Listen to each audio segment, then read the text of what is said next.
All right.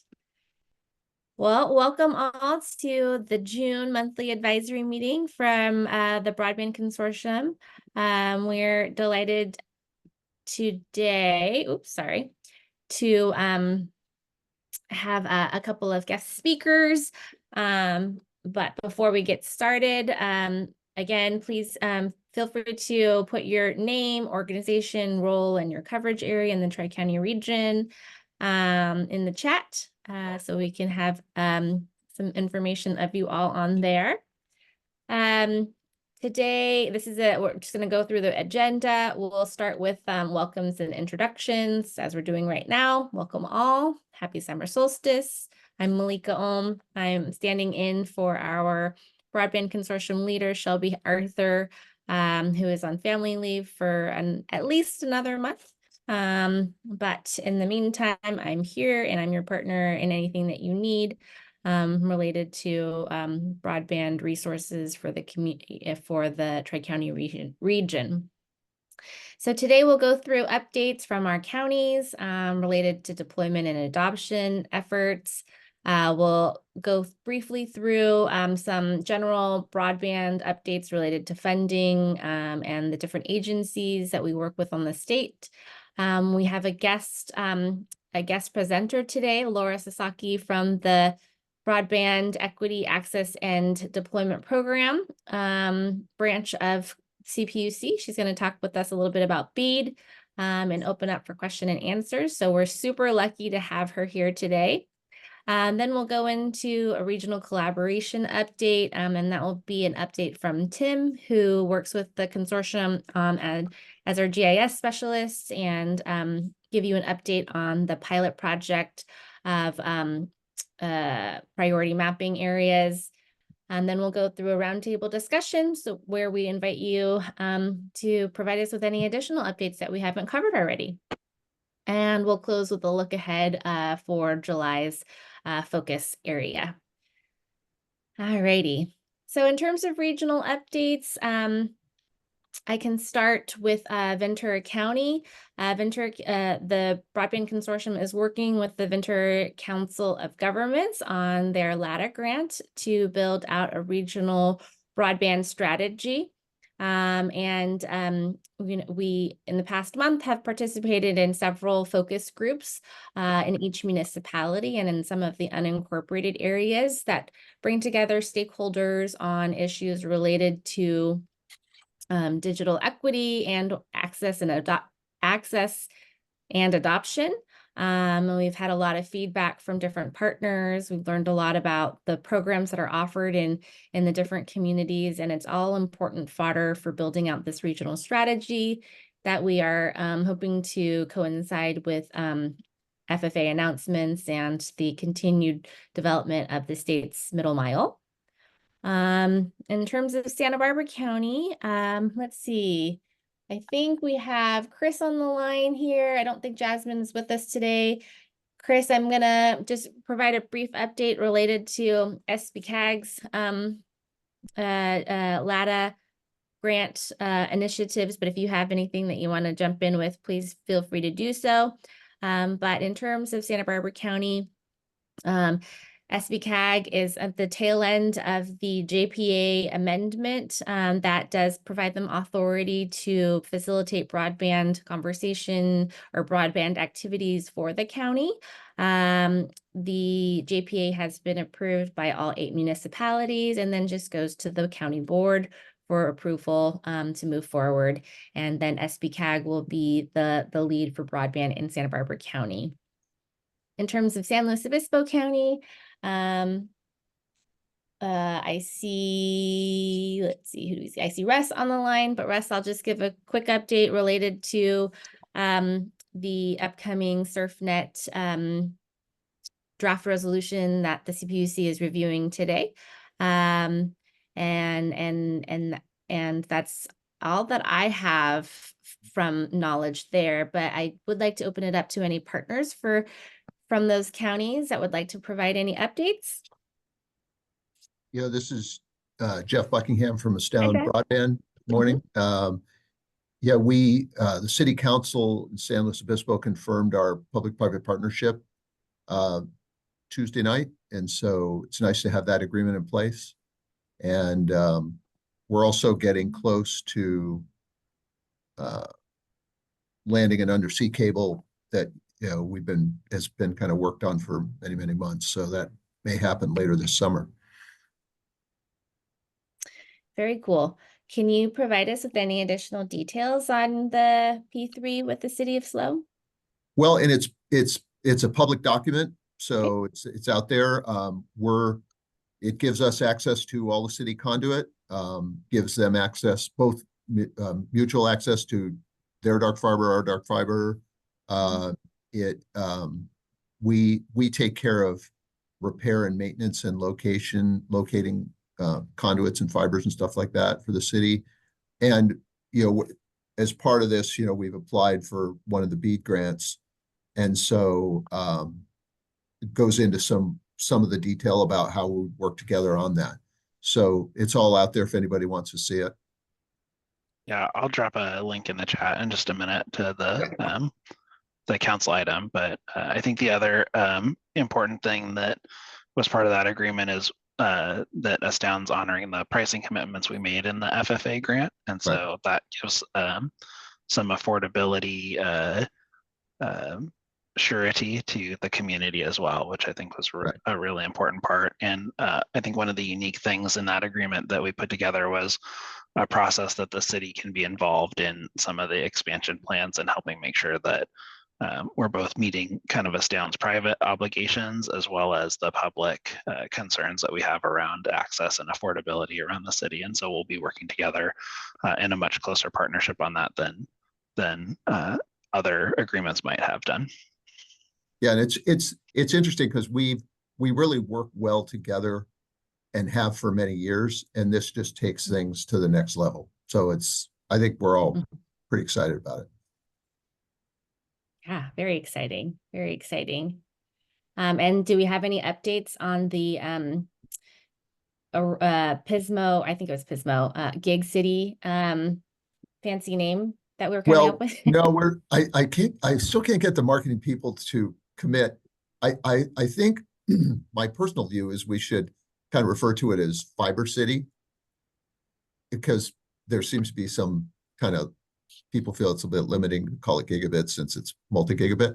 But I keep bugging them every couple of weeks. So come on, guys, we need to come to agreement on this. It's not that hard. Well, we'll be waiting on pins and needles for that. Always, and I'm very interested in if anybody else has thoughts on what that should be, if it's a better term than Fiber City, like throw it out there either here or send to me privately, Yeah. Alrighty, thank you. Thank you for the update, Jeff and Josh.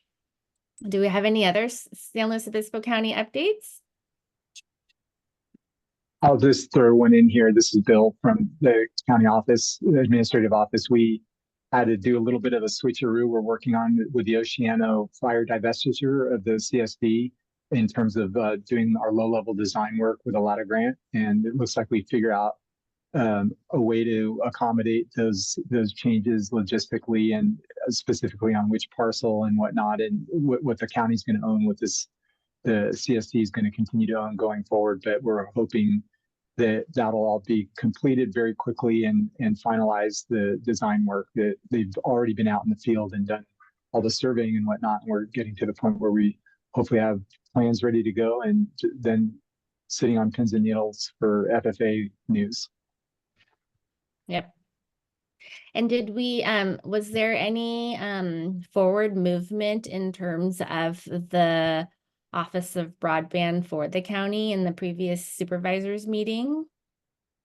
They have given direction in our budget meeting to have the new CAO, who's been here for just about a month and a half, to bring to the board this fall a series of recommendations about various things relating to broadband, economic development, and the organizational structure of the county in departmental wide, as well as within the county administrative office. So more to come on that. But awesome. The new CAO is on board and got direction, and we're excited about moving forward. That's great. Positive trajectory. Yeah. Awesome. Thank you. Does anybody have any additional updates in Santa Barbara County that they'd like to bring up? Hey there. Oh, hold on. Hi. I'm trying to. Oh, sorry. Oh, sorry. Mitzi, are you gonna, did you want to contribute something, or was that an accidental unmute? That was an accident. Thank you. Okay. I have one additional update in terms for Santa Barbara County, and this is in terms of digital equity. The Santa Barbara Foundation has contracted with 5 partners on an assistive technology and training grant that is going to provide access to devices and digital navigation resources and training to those 5 agencies throughout Santa Barbara County, specifically to assist aging adults in addition to adults with disabilities. The grant has launched, and those partners are scheduled to begin their digital navigation training for the next several weeks, and then they will be open to accepting clients in their respective areas for digital literacy training, in addition to access to devices and take-home devices. So we'll keep this group updated so that you can refer folks to the partners and get our county digital literacy services up. Now Ventura County, any additional updates that I did not mention?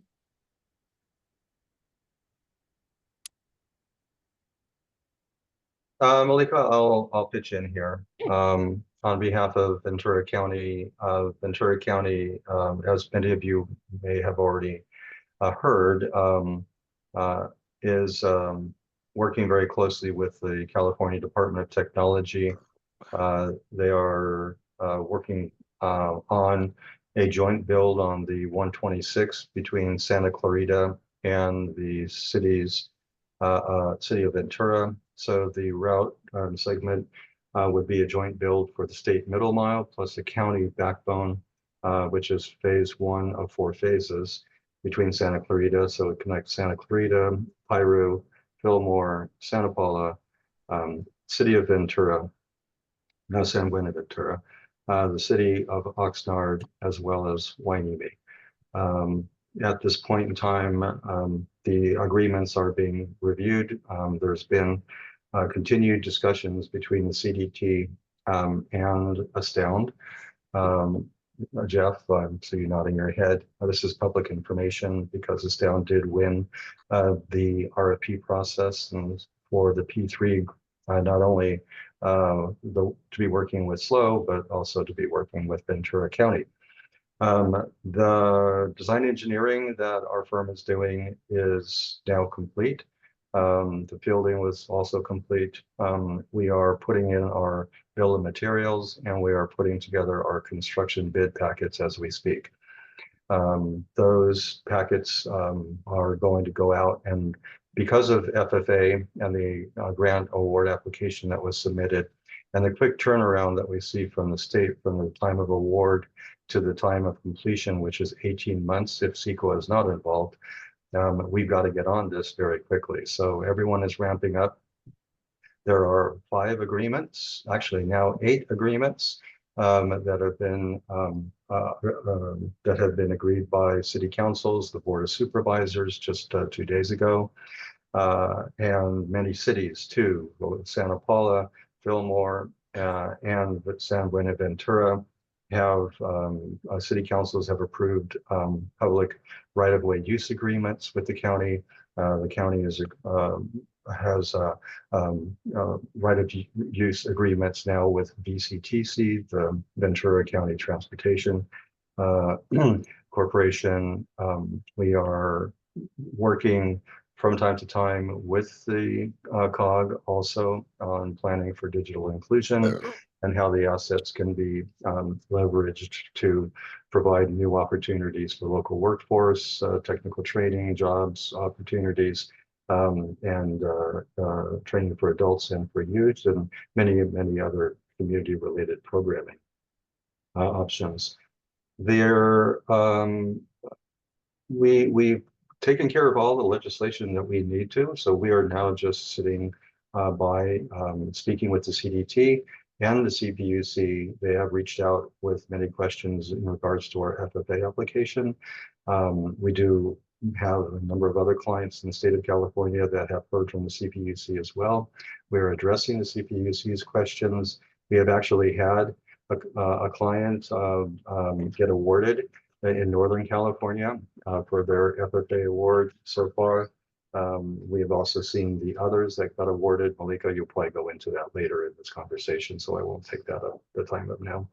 But we see these rolling out and going before the commission on July 11th, the first tranche, and other tranches are going to follow very quickly after that. So hold on to your seats. I know everybody on the call is on pins and needles. I think we have one more update from Santa Barbara County. Thank you so much, Dory, for that. We're really excited for what's going to happen in Ventura County there, especially related to the regional strategy for that county. But if we can move into one more update from Santa Barbara County, from if Vicki wants to provide, and then we can hop to our presentation. We'll move around a little bit for the sake of time here. Thank you. I'm Vicki Connor with Econ Alliance, and we have a contract with BCPC to do an assessment of some targeted mobile home parks in northern Santa Barbara County, about 16 mobile home parks, to kind of assess what their current status is and whether it's sufficient, and if not, what we might be able to do about it. And we've just identified the contact people, which has been a little bit of a trial for each of those. And we've developed the surveys, and we're getting ready to put those out and implement the rest of the project. I should also mention that we were funded, Econ Alliance was funded by a local bank to do some assessment of what some of the alternatives might be for some of the target communities in northern Santa Barbara County that are not going to be benefiting from some of the middle mile fiber. What we can possibly do as short-term alternatives if they're in the second phase or if they're not going to be addressed for some time. So we're working on that as well. Thank you. Thank you, Vicki. So if we could, let's go ahead and we'll come back to these updates towards the tail end. I know we have Laura here and some additional guests from CPUC, but there is a following BEAD meeting later on today. So to respect her time and her needs, let's get to Laura. Wonderful. Good morning, everyone. Thank you, Malika. My name is Laura Sasaki. I am a program and project supervisor here at the Public Utilities Commission, working in the BEAD branch. And I brought a special guest with me today. So I also have Jonathan Lackritz, my program manager here at the CPUC, and he's actually going to do the presentation today. He was kind enough to offer to do that. So you're pretty lucky to have him here for that. But wanted to just kind of let you know, we're going to go through the BEAD challenge process overview, talk a little bit more. We pulled in some components from presentations that we've done before, but really kind of tailored it to this group and things that we thought would be most beneficial and interesting to you. So we'll go through that. If you can hold questions until the end, we'll have that dedicated kind of question and answer time. We will do our best to answer your questions. If there is something that we don't know, we will let you know that we need to take that back and discuss that. And then we will, we try and get everything posted up on our frequently asked questions page as we get those answers kind of vetted and thoughtfully responded to for you. So with that, if it's okay, I will go ahead and share my screen and then turn things over to Jonathan. Yes, thank you. All right. Good afternoon, everyone, and thank you very much for inviting us to be able to share some more about the challenge process. So let me just start by saying the challenge process is very complicated. The NTIA has laid out a complicated process. So by no means should you view this as like a definitive presentation. We've got 4 webinars. We're doing a 5th today. Each one's an hour long with, multiple slide decks. So as I'll reiterate at the end of the presentation, encourage everyone to really, there's a lot of resources out there, and it's helpful to actually go to those resources because it is a complicated process. So with that, if we go to the next slide, please. And the next slide after that, there we go. So first we'll provide an overview of the BEAD program. Then we'll talk a little bit about the BEAD challenge process.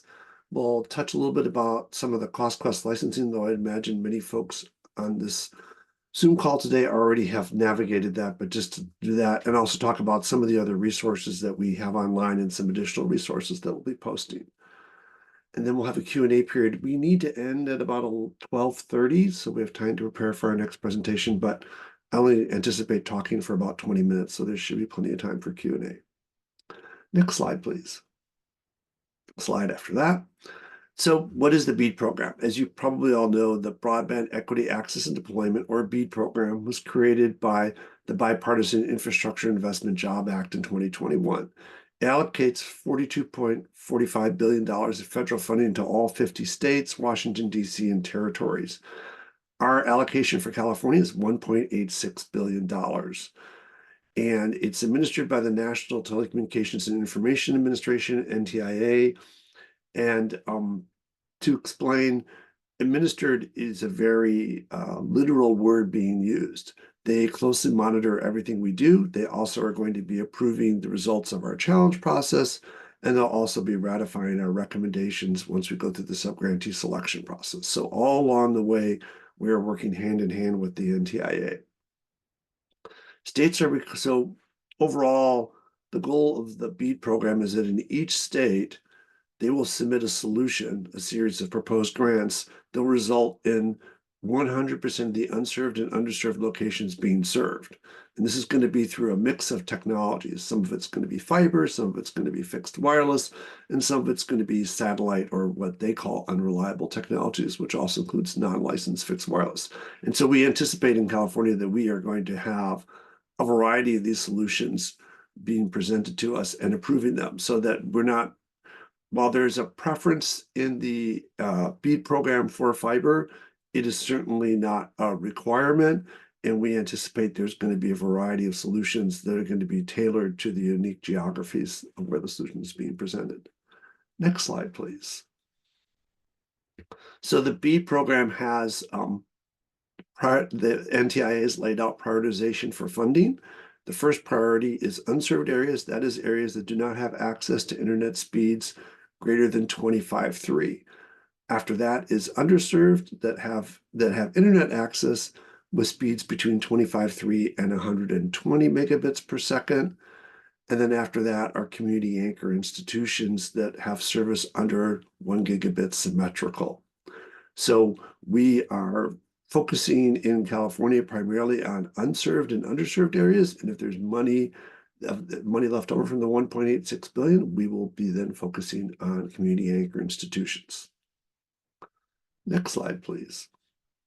So lots of elements to the BEAD program. Slide's a little busy, apologies. Phase 1 has been community engagement. We've been doing that with our sister agency, California Department of Technology, since the beginning of 2023, and we will continue to be doing community engagement throughout the period leading up and partially into deployment. There are 2 elements to the BEAD program that California is working on. There's a digital equity planning and associated programs with that. So that is the part that the California Department of Technology is in charge of. And they had about 20 plus meetings during the last 2023 to gather input from the community. They developed a plan. It was submitted. It was approved in March. And the next phase for that is to start having a grant period for digital equity grants. And I believe they're anticipating that to start in Q3 of 2024. Encourage everyone to go to CDT's website for the most recent information about the digital equity grants. So at the California Public Utilities Commission, we are administering the Broadband Equity and Deployment Infrastructure Grants. So that's that $1.86 billion. So the first thing we did is we developed a 5-year action plan and the initial proposals, of which we submitted those both in all throughout 2023. The initial proposals were at the end of 2023. There's 2 volumes. One volume, volume 1, deals with the challenge process. Volume 2 deals with subgrantee selection. And then our volume 1 has been approved, so we are now starting our challenge process. That's where we are. In a minute, I'll go over the timing of that, but that's sort of where we are. We will be doing the challenge process through the remainder of this calendar year, potentially into the beginning of next year. After that, we'll start the subgrantee selection process. We have 365 days from when NTIA approves volume 2 for us to run that subgrantee selection process. And just to preempt the obvious question, do not know when NTIA is going to be approving IPV volume 2. So like everyone else in this call, waiting with bated breath to see when that's going to happen, and we're just trying to plan around that. We anticipate that we will complete the subgrantee selection process sometime in 2025. Again, that goes to NTIA for their approval, and after that, then actual deployment activities will begin. Next slide, please. So now I want to kind of go over the BEAD challenge process overview. So, whoops. Oh, sorry, I did something on my screen. Okay, so we will determine, so the BEAD challenge process, the purpose of the BEAD challenge process is to determine locations and community anchor institutions within the state that are eligible for BEAD funding. So unlike prior broadband programs that our state has run, the BEAD program is very focused on funding specific locations. So that's what people will be applying for grants for, are to say, we want to provide broadband infrastructure to these specific locations instead of geographic areas. So that's an important distinction to understand. The challenge process allows entities the opportunity to offer input on whether specific locations are not accurately reported in the data sets, that's the FCC broadband map, and therefore should be eligible for BEAD funding. One thing that the challenge process is not designed to do is to add locations that aren't already on the map. It's about changing the status of a location on the map.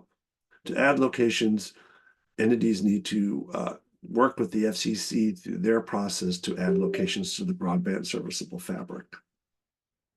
Next slide, please. I think it's pretty self-evident why the BEAD challenge process is so important, but this is the moment for stakeholders and interested and even individuals in California to challenge the existing broadband map, and enables that when we start doing the subgrantee, when we do our grant process, we will have the most accurate and updated location information. It helps us determine which locations are eligible for BEAD funding. It's necessary to achieving the goal of the BEAD program, and it prevents the misrepresentation of data regarding locations that need funding for deployment.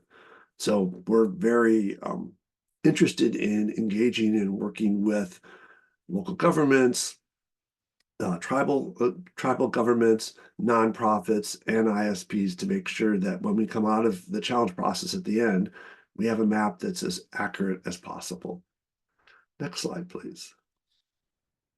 So this is the challenge timeline. I'm going to spend a little bit of time on this, not only because it's visually confusing, but also because this is kind of the roadmap of where we're going.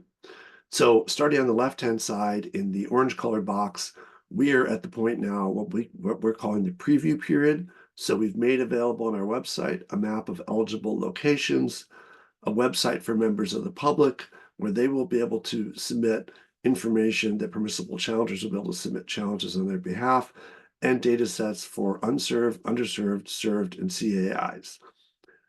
Full disclosure, we are still working on all this information. So the information you see there now is a snapshot at a moment in time. We'll be doing some updates to the data sets next week as we continue refining the information. But this is this preview phase.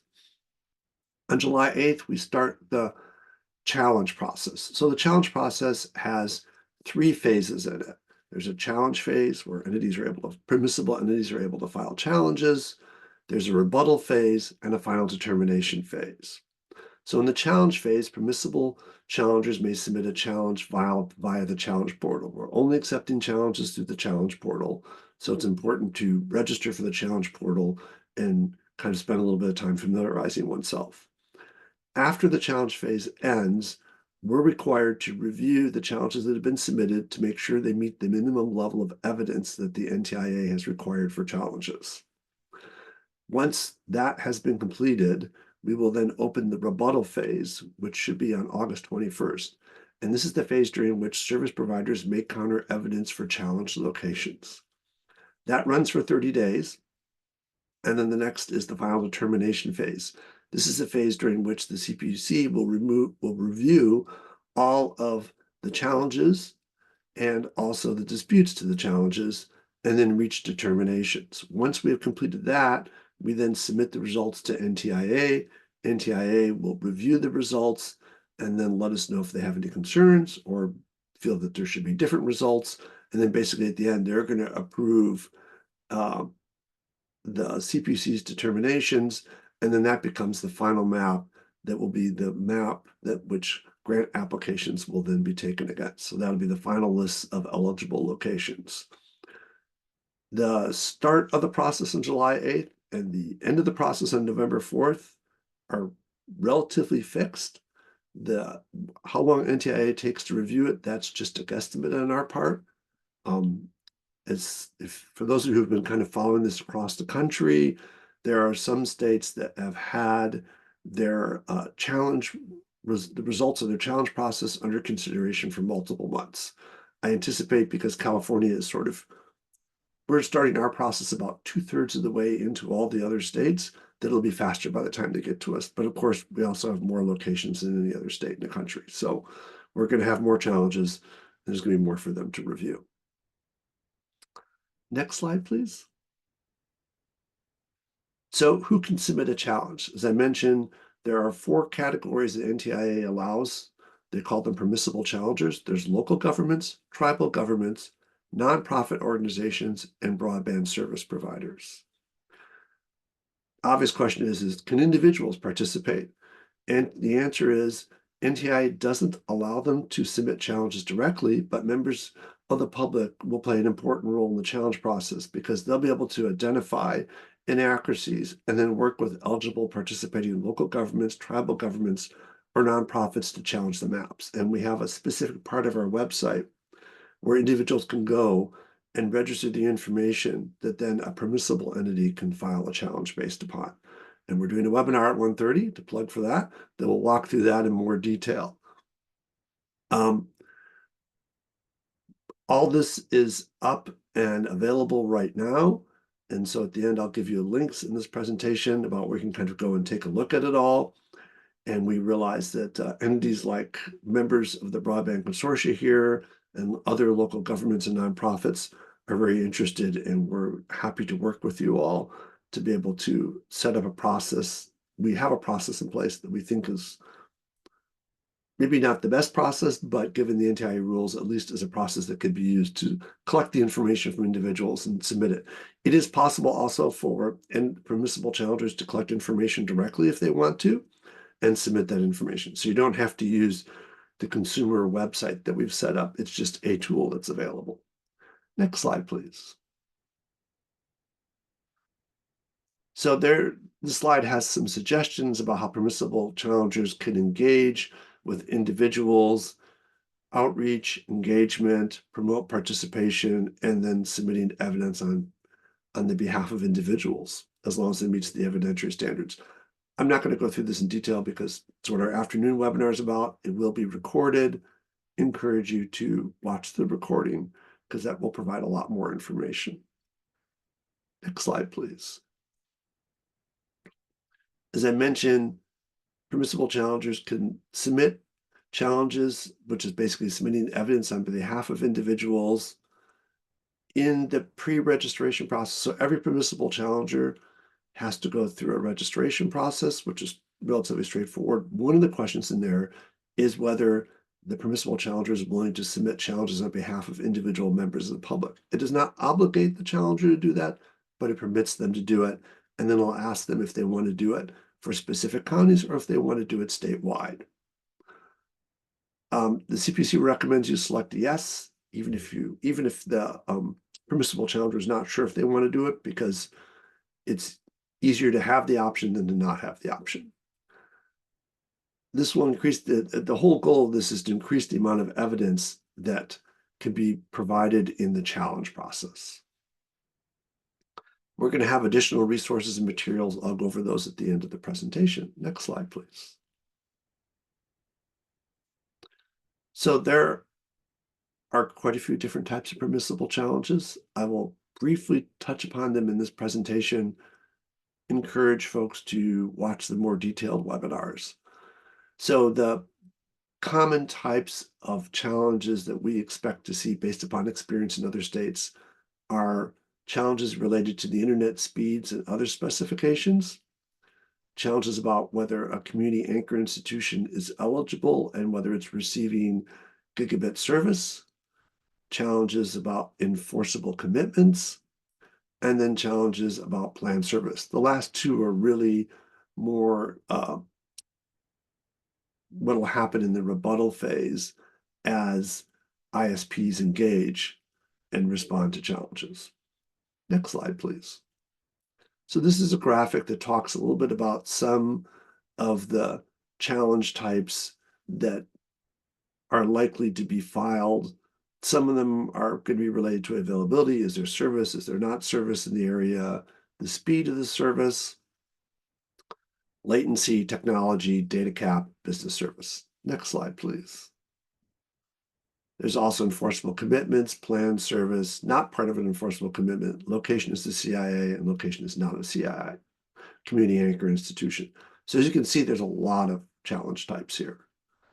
And so it's a key piece of advice in thinking about this is if you are a permissible challenger and you're going to be working with individuals or directly filing challenges, is understanding which challenges, understanding the evidentiary requirements, and then which challenges best meet sort of the resources and capabilities of your organization. Next slide, please. So all of those challenges were about specific locations. There are also challenges. There's also the opportunity to make challenges related to a specific geographic area or multiple dwelling unit challenges. Those challenges could be for availability, speed, latency, data cap, and technology. So the area or MDU challenges reverse the burden of proof to the ISP.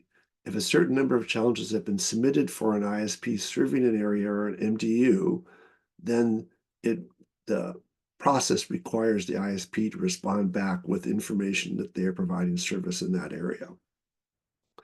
So area challenges are triggered if 6 or more broadband serviceable locations using a specific technology are reportedly served by an ISP within a census block group.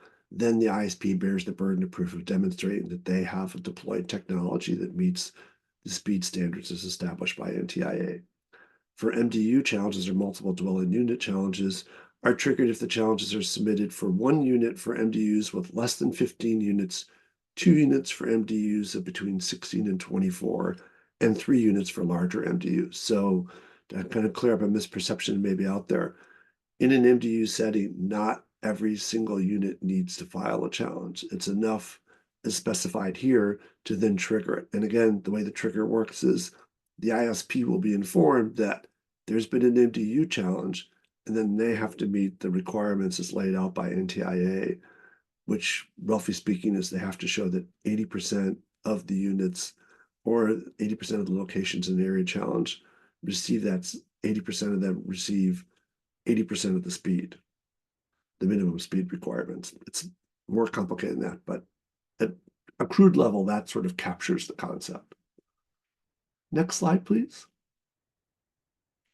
So there's a process to submit a challenge as a permissible challenger, and we'll go over more of this afternoon, but basically you select the challenge tab in the portal. Well, first you would pre-register in the portal, then you would select the challenge tab in the portal. You would select add a challenge button.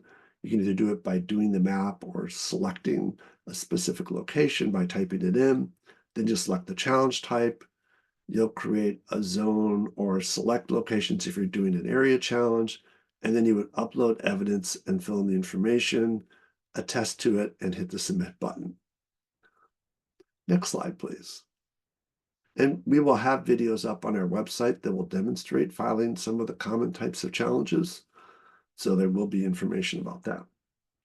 So to effectively engage in the challenge process, it's very beneficial to have access to the CostQuest licenses. Next slide, please. So the licenses give permissible entities access to the FCC fabric. So the FCC fabric is this giant data set. California, it's roughly 14 million points that basically shows you every one of the broadband serviceable locations, or BSLs, in the state. And then that gives you a link between a unique identifier code for each BSL and the actual address. It's free to obtain the license. These licenses are offered through NTIA's partnership with CostQuest and come in various tiers, each designated for a different set of eligible licensees. Tier D is for broadband service providers, and Tier E is for local governments, tribal governments, and nonprofits. We have more information on our website and links there. Next slide, please. And this talks a bit more about what you can do without a license and with one. So without, you can always submit a challenge and you can rebut a challenge. And you can access the fabric through the portal map. Basically, you click on individual dots and it'll tell you information. It'll bring up the address that's there, and if there's a CIA, community anchor institution there, and whether it's served or unserved. What you can't do is download the data. It's a one at a time kind of lookup. With a license, you can match location IDs to addresses to research and prepare a challenge. You can download the full data set to incorporate it into your own GIS visualizations to analyze potential challenges. And you can also download the data to use it to prepare bulk challenges using the downloaded data. Next slide, please. So I'm going to wrap up with a few things, and I'm happy to answer questions. So kind of taking a step back, why are we doing all this and why is it important? I feel like I'm probably sharing a message that this group knows better than I do, which of course is it's a once in a lifetime or once in a generational investment in the nation's broadband infrastructure. It's very exciting because we know that there are areas that have been historically and chronically underserved in California. And between the state-run programs and this program, we have this sort of unique opportunity to try to bridge that digital divide and make those investments in robust technologies that will bring those areas not only up to current standards, but position them well for as the need for broadband increases in the future. The success of the broadband program, the BEAD program, requires us in receiving the most up-to-date and inclusive data about broadband availability. So we really encourage you all to participate in the process. While this map is designed specifically related to the BEAD program, obviously we're not operating the BEAD program in a vacuum. As we make grant awards in the BEAD program, that will affect unserved locations in the FFA program and vice versa. So there's a synergy that's occurring here, which is that we are using the two programs to try to bridge the digital divide. And so while they have different eligibility requirements and different technology requirements for the two programs, there's definitely overlap between the two programs also. And we have mechanisms in place for both programs to make sure that we are not double funding locations, but at the same time, they are complementary programs and there's no limitation upon two grants in one area as long as the grants don't duplicate funding to specific locations. Next slide, please. So some of the next steps here to prepare to participate in the challenge process, pre-register, as we mentioned, get those licenses, sign up for email updates and news, conduct community outreach to promote public participation in the challenge process using the toolkit that we will have up shortly. Just a request, just do one account per entity. There's an ability to do additional users underneath it. We will remove duplicate accounts if we receive registration requests from the same organization. Next slide, please. Jonathan, before we move to the next slide, the little note there is important. As we're going through registrations that have come in, we're noticing that sometimes there's not the tight coordination within an organization that might need to be there, especially because BEAD is so complex, and submitting challenges is not going to be a light lift. So just making sure that you are coordinating with your organization to submit one application for an account. As Jonathan said, then you can add as many people as you need to that account, but we may have to reach out and say, hey, we're approving one, but we're rejecting another. And the reason that we're doing that is because we can only have one main account and point of contact. So just making sure that it is the correct person for your organization who is then designated as the main point of contact for us to be able to reach out to. Thank you, Laura. So we move on to the next slide. So over here is a little snapshot on the left of what the challenge portal page looks like.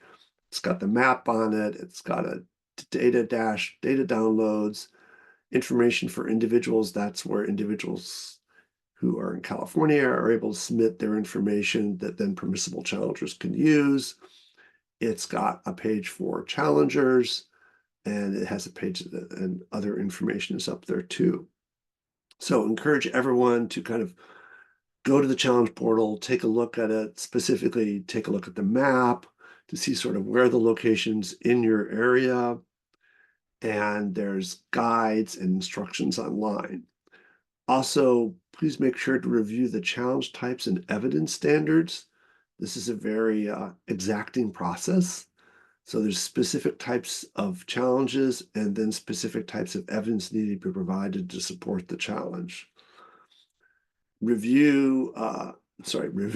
review their previous webinars. It's really important to look at the webinars. There's either presentations, there's also recordings of them. Check out our FAQ for updates. We're going to be updating it. We update it almost every week as we get new questions in through our email inbox. And then also as there's additional information we want to be able to push out. Next slide, please. So we've got this upcoming webinar this afternoon. We're also going to continue to, we are going to have a challenge process for broadband service providers. So we're going to have a webinar in the not too distant future about how people will be able to submit rebuttals.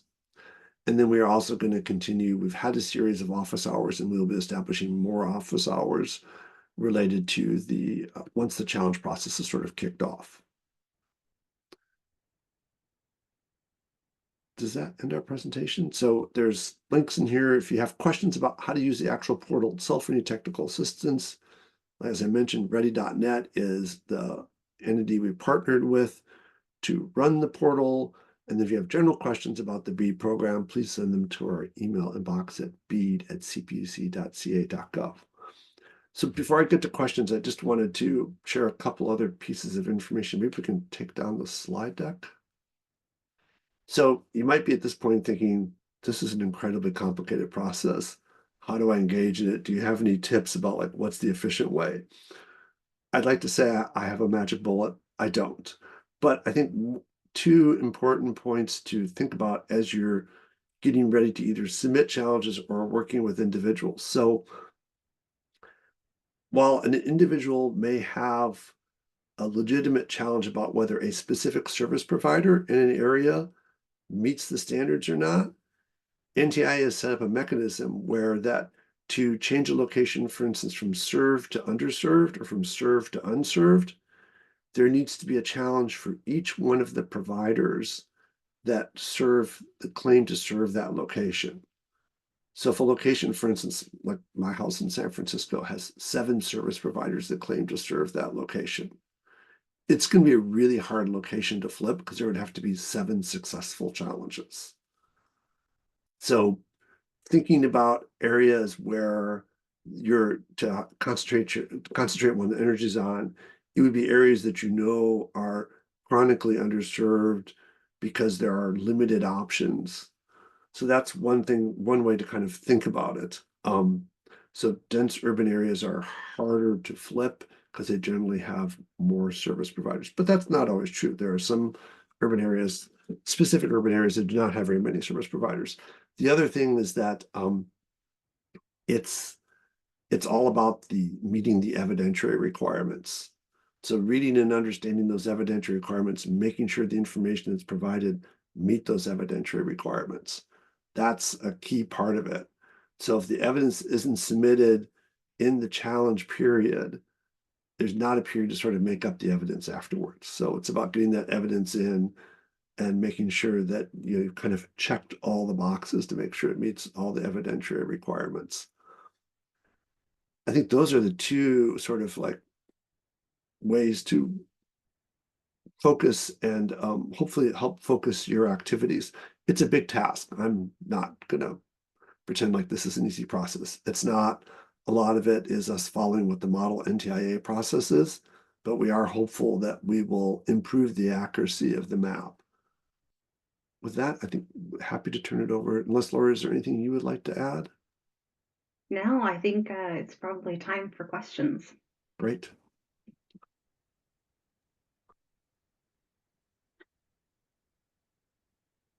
Does anyone have any questions? It's a lot of information. I'm sorry. Do we have any idea how many challenges we're seeing at this point? Like, are we seeing a lot of widespread challenges? Are we only seeing a few? Are there any trends that we're seeing at this point? Sure. So the challenge process has not started in California. It starts on July 8th. Right. In other states, the short answer is lots of challenges in the more populated states. I think that from our understanding, the common types of challenges that are being filed are about whether the service is available at a location, whether it meets the requirements for unserved, underserved. Those are the more common types of challenges, but there are challenges across all the categories that are being provided. But those are perhaps the two most common types of challenges that we're hearing other states are reporting. But they all have lots of challenges.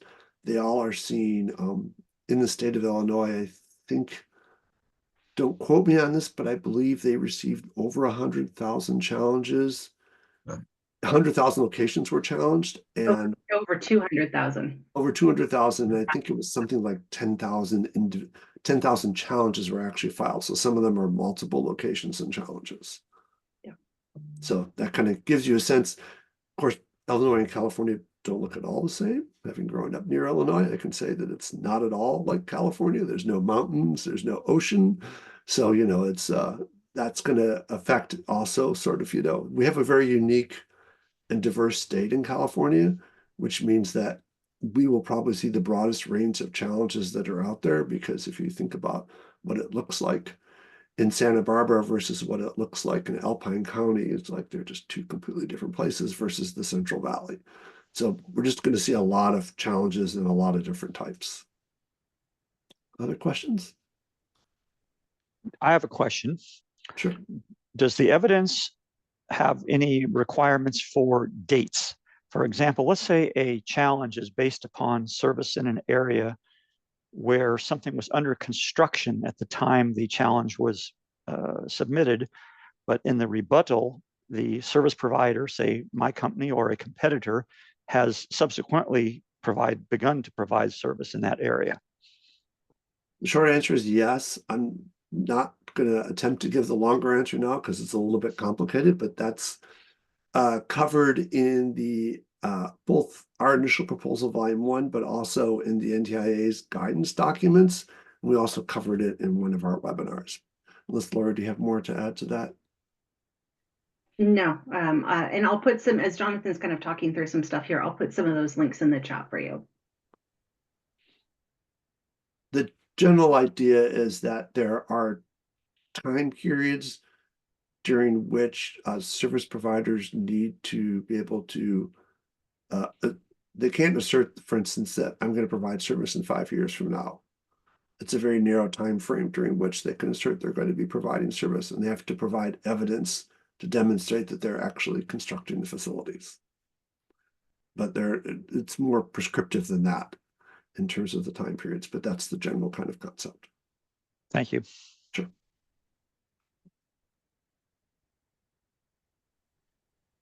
All Other right. questions?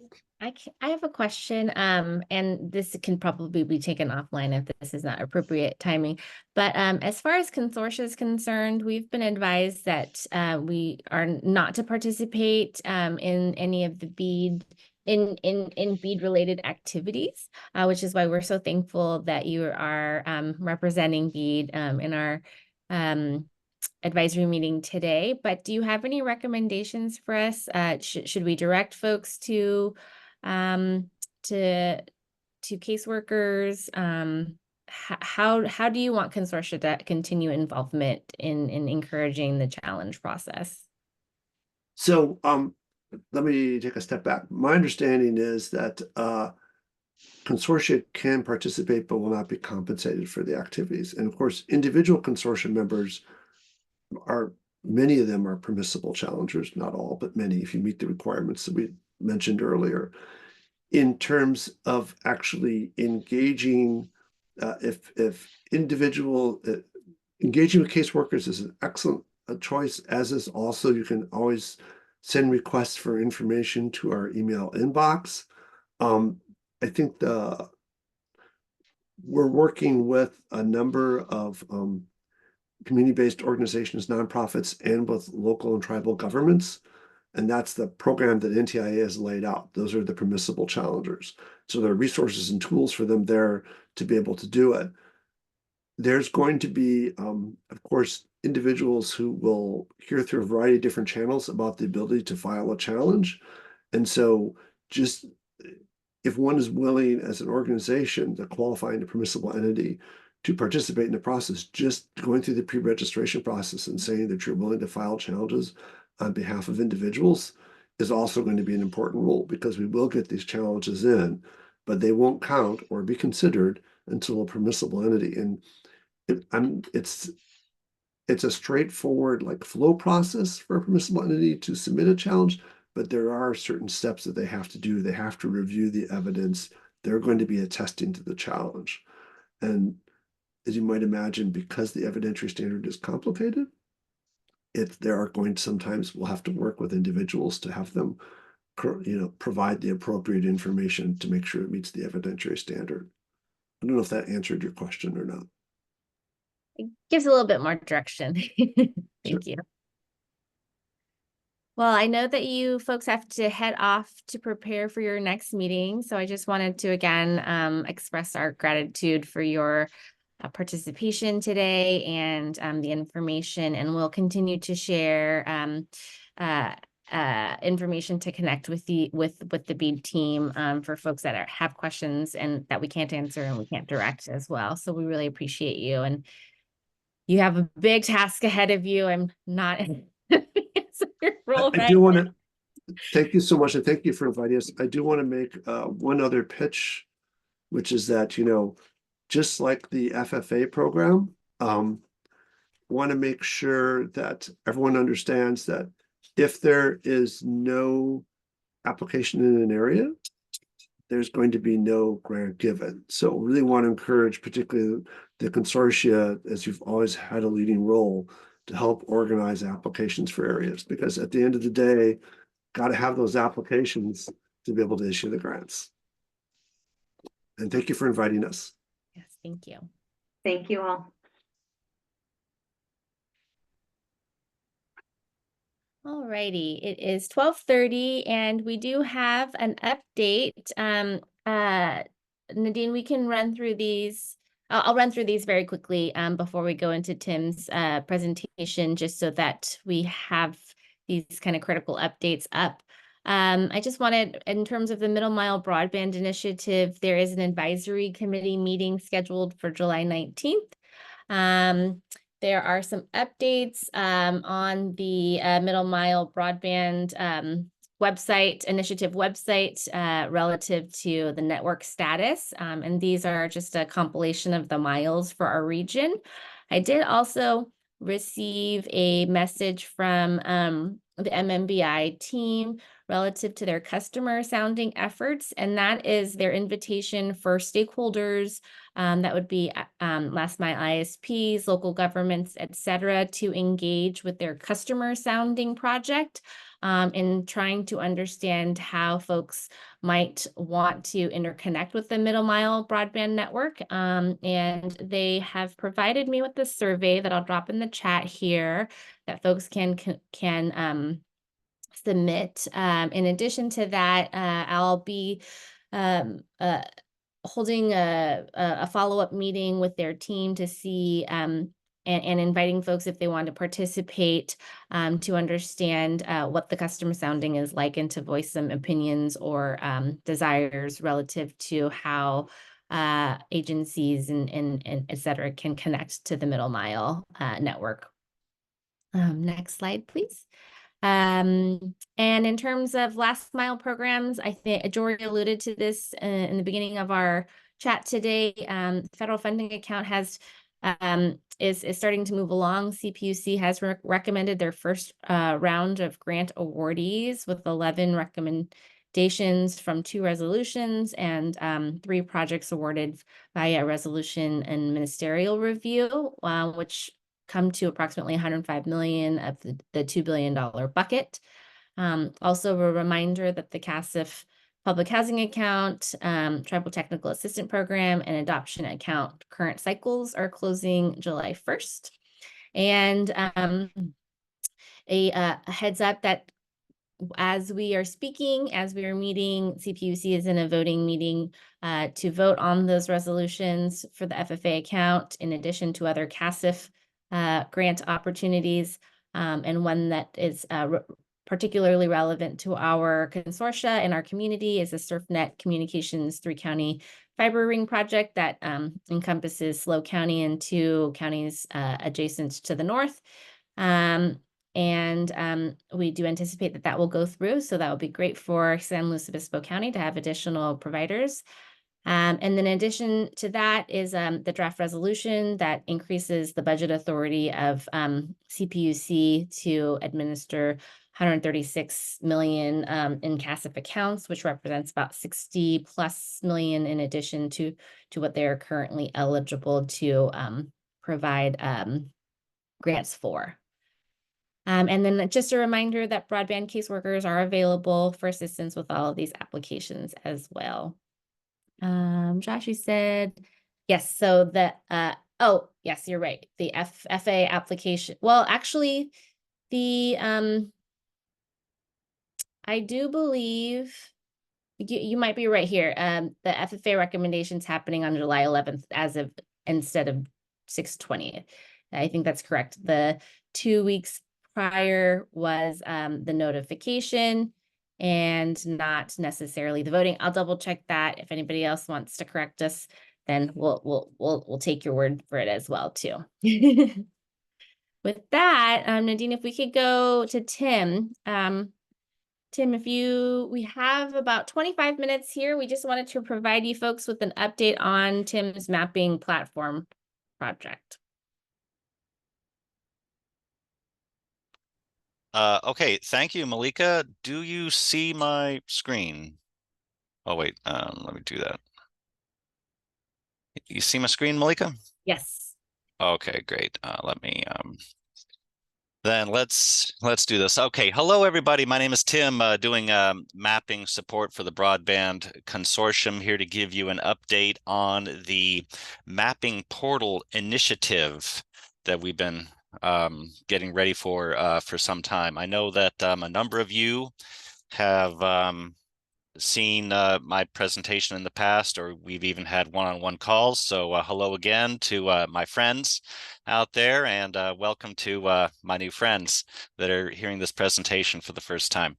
So recognizing that the work that we're getting into here is involving multiple stakeholders making group decisions, it was decided in the early days of the Broadband Consortium that we needed to do something innovative here to try to bring an efficiency to this process of all of us working together. And that is what we're calling the mapping or the collaboration portal tool.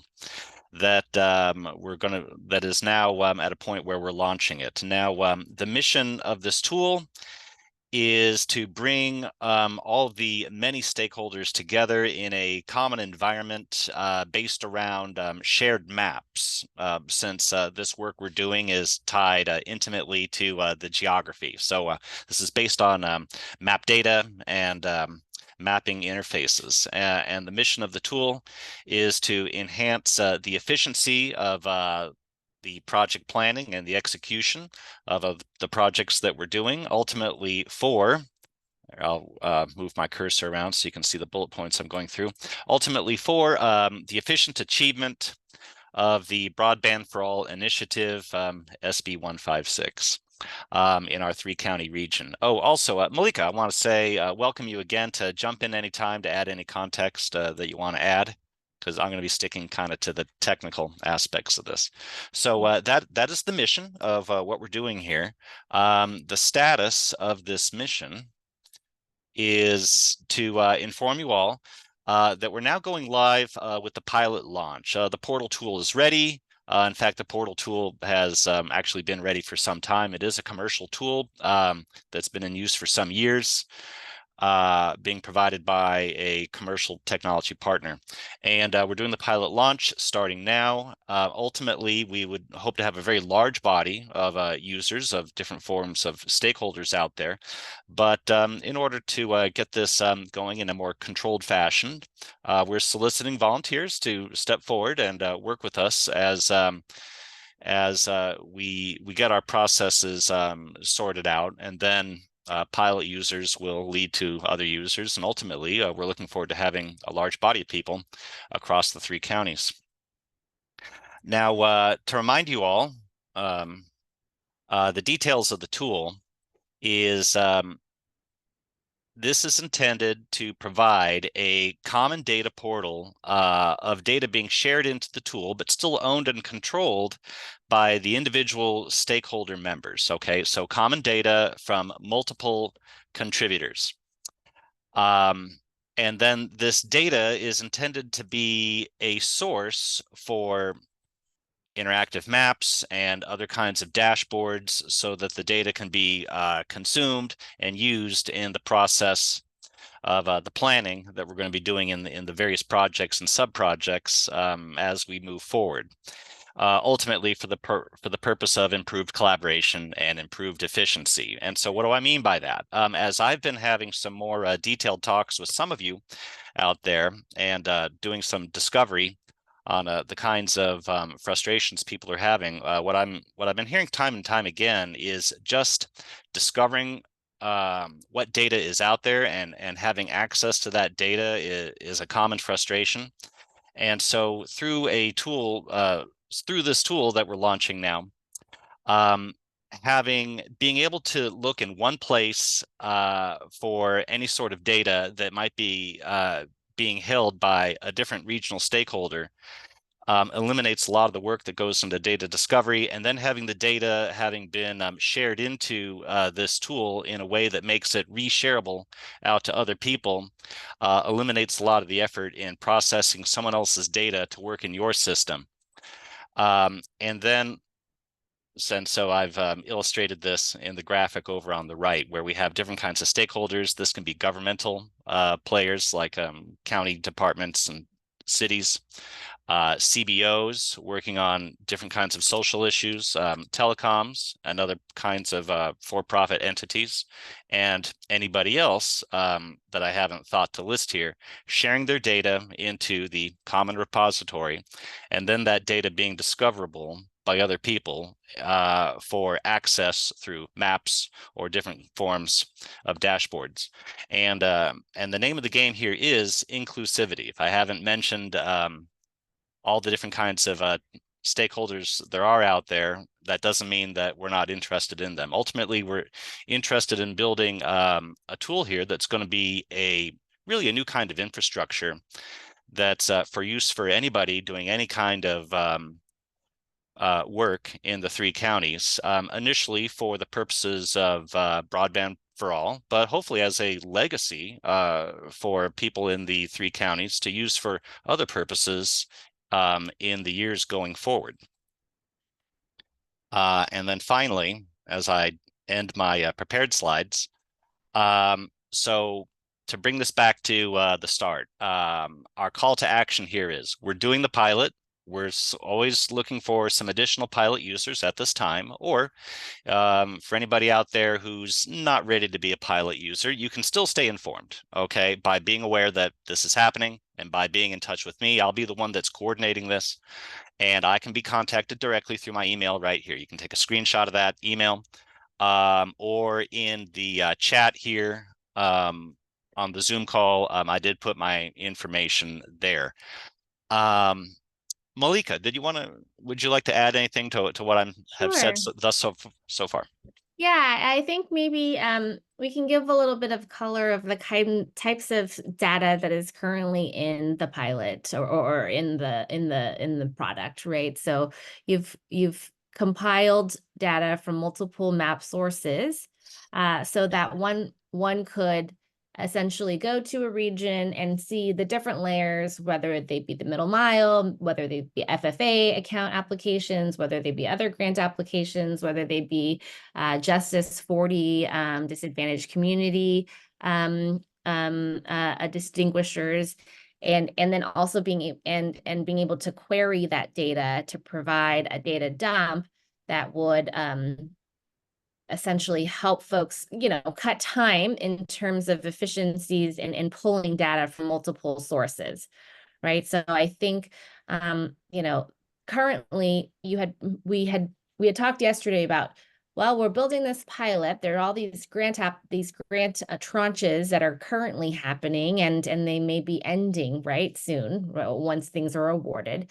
But there will be continued grant opportunities throughout time. But in addition to that is the deployment side of it, right? So once deployment does occur, if the ideal scenario for this product would be to have agencies, put in capital improvement projects, put in, planned bike paths, things like that, to where a deployment partner could take a look at a map and say, hey, we're coming along this line. What are some potential projects in the next year, 6 months, 18 months that we need to be aware of? And then who do we connect with immediately to get through all of the permitting processes, all the communication channels, and have it be a one source kind of breakdown of data silos, right? And so I think that's the vision for the project is a shared regional product that folks within our region can contribute to and take from, and gather opportunities to maximize efficiencies for deployment, to hit those, broadband for all targets in terms of timelines, to hit the budget targets in terms of identifying the barriers and potential roadblocks that could come up ahead. And so, I think the vision for the tool and engaging folks in the pilot processes of the tool is to see how this works. And if it works, it's an opportunity, right? To really save time, save labor, save costs, and get to the end goal quicker. Thank you, Malika. Do you see the map I have up right now, Malika? I do. Mm-hmm. Yeah, okay. So shared regional tool. Where if there's something that you might need and you don't know where to find it, but someone else may have put it into this common repository, and then you can use it for your purposes, or reach back out to the author and talk to them about what this data is that they put in, and make requests right back to them. Because I can tell you, in my work, working for the consortium and gathering data from different government agencies, often it's the case that you don't know where to get the data from, or you can get the data, but it's very poorly described. And if you have questions about it, there's some mysterious email on a government website that's rarely checked and rarely responded to. And there's many frustrations. And so we're trying to build a system here where everybody can kind of get to the data or to the people behind the data much more efficiently. And so just to illustrate this a little bit, I'll show you a couple of maps really quickly. So actually, I'm going to start with the Santa Barbara County map because, again, this is a commercial tool. It's been in use for many years.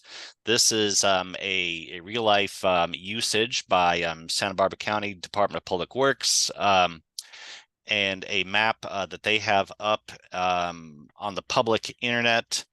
And in this map, I want to point out to you on the layer list on the left side, you can see they have numerous layers in this single map. Around 60 layers in this particular map, which I regard as kind of outrageous thing to do, but they can do that.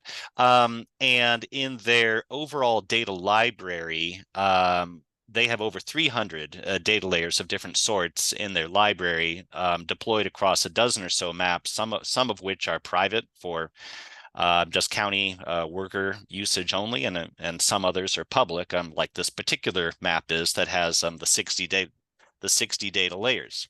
And so the point being that these are data layers that if you worked within the particular county department, you know what data your department has, or you know who to talk to get at the data. But for people external to that county department, you wouldn't even know that this stuff exists or even how to get it. But so this tool surfaces this kind of information and makes it easier to discover and then to access, the people who built the data if you have questions about it. Okay, so that's switching from Santa Barbara County over to, here's a map that I prepared for a broadband consortium. Same technology, it's a different map of a different area. And here you see that I've got about 25 layers over here on the left side in this particular map that I've gathered from different government agencies at the state level or federal level, and sometimes at more local levels as well. And I've assembled it into this particular map.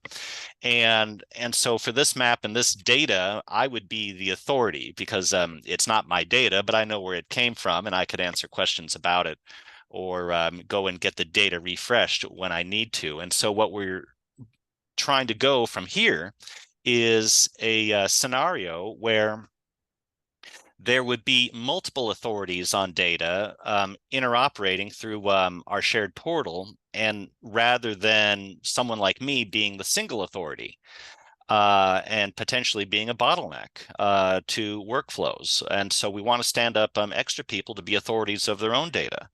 But for those of you out there who might be saying, this looks cool, but my stakeholder entity, we don't do maps, we're not technical here. That's okay, because besides being an authority myself, I'm also here to be a coach, a helper, or even to do stuff for you if you just need me to go in and set up your data for you. That's a service that the consortium's going to be offering as well. And I'll show you one more thing. I see we got 10 minutes left, which is this is the back end of the tool, just for some of you who might be more technically minded and who are interested in this. Don't worry, I'm only going to spend 2 minutes on this. Because you might be saying, well, how's this really work? How do you get data in here? Well, okay, here's the back end of the tool. I'm logged into a certain account, and I'm looking at a listing here of these many different data sets that I've gotten from various sources, or that I've just created from scratch. Because you can do that as well in the tool. And this one I'm going to show you here is Santa Barbara County Mobile Home Parks, okay, which is actually one that I was creating this data off of a spreadsheet that was provided to me, and I was putting points on a map. Okay, and so having created this data, I can go in to finding it on my list of data sets. Now I can go into the data set, and I'm looking at some overview information of some descriptive text I've created about it. And here's a preview image of the data, dots on a map. Okay, and then if I want to share this data into the common repository, I can go here to a link that said share, and I can choose who I want to share it to. And now I'm presented with a list of people I want to share my data with, and I can select radio buttons and I can share the data. And the reason why I'm bothering to show you this is because in this tool, at no time are you giving your data away. Okay, rather you are just sharing your data and giving other people an ability to utilize your data and look at it, but nobody gets to run away with a copy of it unless you want them to be able to do that. Because some agencies are particularly sensitive about data privacy, data ownership, and those kinds of things, as they should be, and that is a consideration that we've put into the tool. Okay, and that really completes the remarks I wanted to make. So in our remaining couple minutes, Malika, if you wanted to say anything else, or we can just open this up to any questions or comments at this time. I think you covered it, Tim. We welcome any comments or questions on this. Additionally, I would encourage you, if you want to learn more about this tool, to set up some time with Tim to connect on it.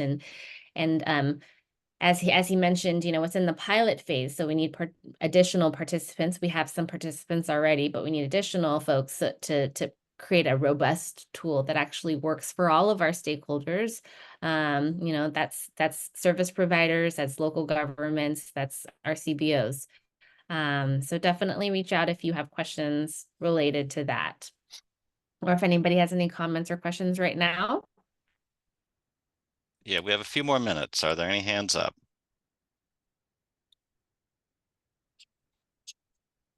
I don't see any hands up. All right, well, let's see. Tim, we have your information in the chat. Folks know how to reach us, so we'll definitely keep that call to action open there. Nadine, if we can just go to the finishing part of I see Josh, to the finishing slides of our original deck.